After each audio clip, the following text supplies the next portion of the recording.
ছুটির দিনে এমন একটা মর্মান্তিক খবর সামনে আসবে সত্যি ভাবা যায়নি।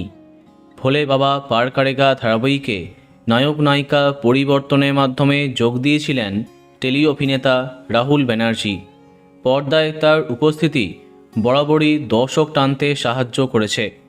সেই মেগার শুটিং করতে দীঘার তালসারিতে পাড়ি দিয়েছিলেন অভিনেতা। সেখানেই জলে ডুবে মৃত্যু হলো তার। জানা যাচ্ছে রবিবার সকাল থেকেই শুটিং চলছিল সমুদ্র সৈকতে। জলে নেমেও কিছু দৃশ্য ছিল। দুপুর গড়াতে প্রায় শেষই হয়ে এসেছিল ধারাবাহিকের কাজ।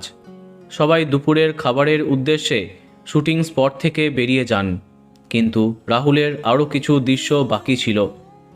অভিনেতা দিগন্ত বাগচি জানিয়েছেন, শুটিং শেষ হবার পরে জলে নেমেছিলেন রাহুল। সম্ভবত ও সাঁতার জানত না বা কোনোভাবে আটকে পড়েছিল। হঠাৎ টেকনিশিয়ানরা চিৎকার করে ওঠে, রাহুল দা ডুবে যাচ্ছে। যখন রাহুলকে উদ্ধার করা হয় ও তখনও জীবিত ছিল, কিন্তু দীঘার হসপিটালে যাবার পথেই মারা যায়।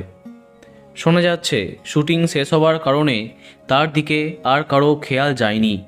জলে একাই নেমেছিলেন। মুহূর্তের মধ্যেই ঘটে গেল চরম বিপদ। মাত্র 43 বছর বয়সে প্রয়াত হলেন সবার প্রিয় অভিনেতা রাহুল ব্যানার্জি। বন্ধুরা, ভিডিওটি এইটুকুই। বাংলা বিনোদনের অন্যান্য খবর পেতে সাবস্ক্রাইব কারেন্ট বস। ধন্যবাদ।